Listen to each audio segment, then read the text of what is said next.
In the arena of public discourse and democratic accountability, there are moments when legal precedent, national interest, and the essence of public dialogue converge into a defining test of constitutional integrity and moral clarity.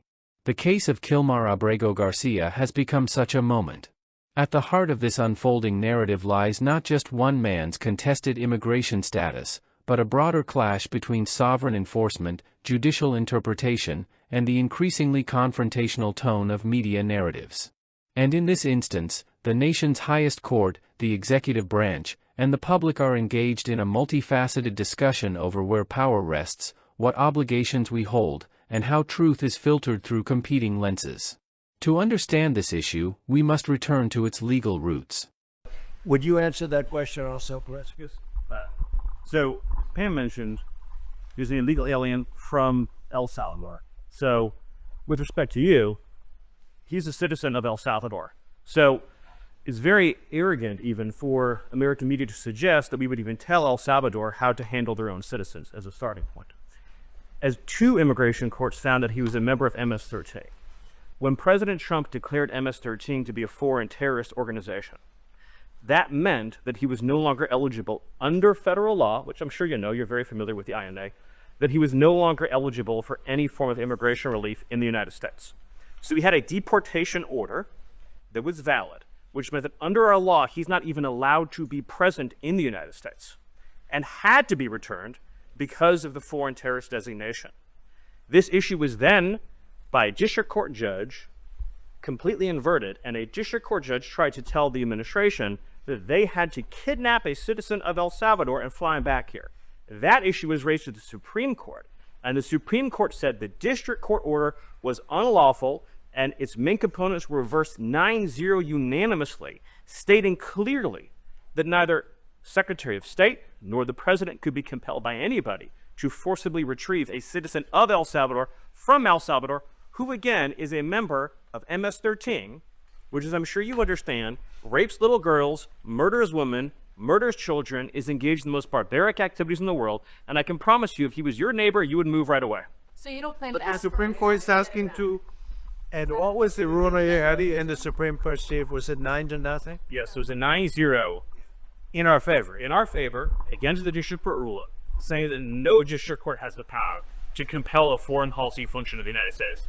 As Pam said, the ruling solely stated that if this individual at El Salvador's sole discretion was sent back to our country, that we could deport him a second time. No version of this legally ends up with an ever-living year because he is a citizen of El Salvador. That is the president of El Salvador. Your question to that, per the court, can be directed to you. Yeah, because he can present before the late notice. Do you plan to? Well, I'm supposedly not suggesting that I smuggle a terrorist into the United States, right? How can I smuggle? How can I return him to the United States? Like, could I smuggle him into the United States, or what do I do? Of course, I'm not going to do it. Garcia, a Salvadoran national, entered the United States unlawfully in 2011 as a minor. By 2019, he had secured a form of temporary protection from deportation, known as withholding of removal, based on the credible threat of harm in El Salvador, primarily under provisions of the Convention Against Torture. However, the legal landscape shifted dramatically in 2020 when MS-13, a violent transnational gang, was designated a foreign terrorist organization by the U.S. government. 2 separate immigration courts had previously found that Garcia was affiliated with MS-13, thereby stripping him of any legal protection or immigration relief. In legal terms, this made him not just removable, but ineligible for continued residence under federal immigration law. On this basis, the Trump administration carried out a deportation order, removing Garcia on March 15, 2025. It is worth underscoring that such orders are not arbitrarily applied. They stem from complex evidentiary hearings, statutory review, and interagency evaluation. However, following his deportation, a district court judge in Maryland ordered the federal government to effectuate Garcia's return, an action that would have required diplomatic intervention, international transportation, and a reversal of sovereign immigration enforcement. The administration challenged this directive, leading to a landmark ruling by the U.S. Supreme Court on April 10, 2025.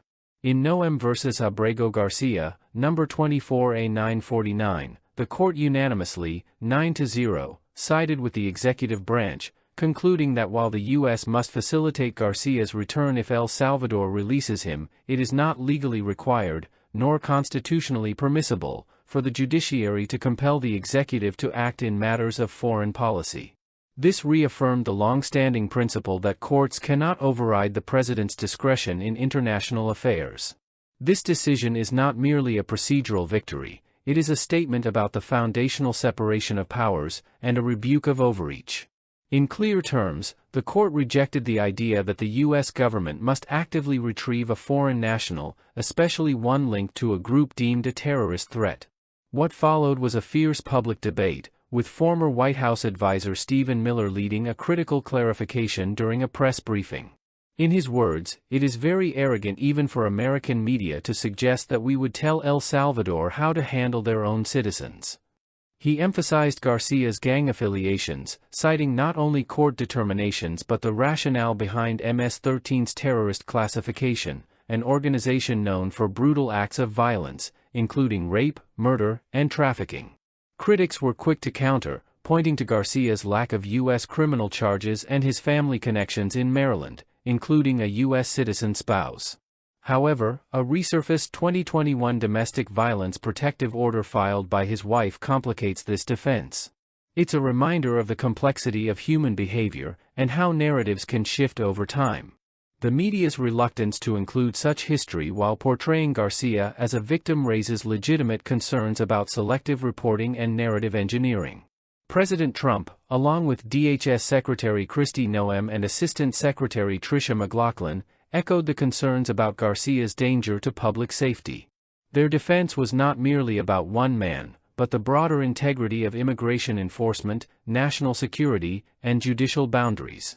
McLaughlin's stark comparison, likening the absurdity of retrieving Garcia to smuggling in Osama bin Laden, may provoke, but it compels us to confront the underlying logic. Should the U.S. compromise national policy for the sake of one disputed case?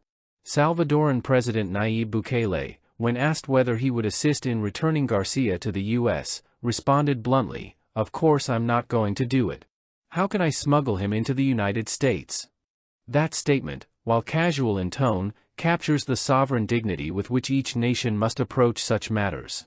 At the same time, the legal process continues. The Supreme Court's decision remanded part of the case for clarification. The district court must now define what "facilitate" means in practical, legal terms, without stepping beyond constitutional boundaries. Demonstrations, faith vigils, and political lobbying continue, underscoring the emotional stakes and the deeply human element of immigration law. Yet, beyond emotional appeals, this case also teaches us something more enduring. It emphasizes the importance of clarity, in law, in media, in moral discourse. It highlights the value of rigorous dialogue over sweeping assumptions. It calls for intellectual humility, where all parties recognize the limits of their knowledge. And it demonstrates that truth must be sought, not simply stated. Whether through careful legal reasoning, cautious executive action, or respectful journalistic inquiry, we must strive to uncover not just what happened, but why it matters. The role of the media must be one of scrutiny and integrity, not arrogance.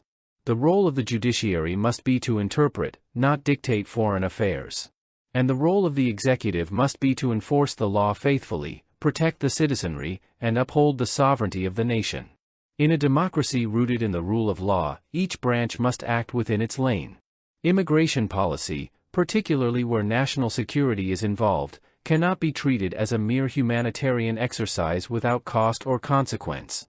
The Garcia case, controversial as it is, stands as a prism through which we see the friction, and ultimately the balance, between compassion, security, sovereignty, and legal consistency.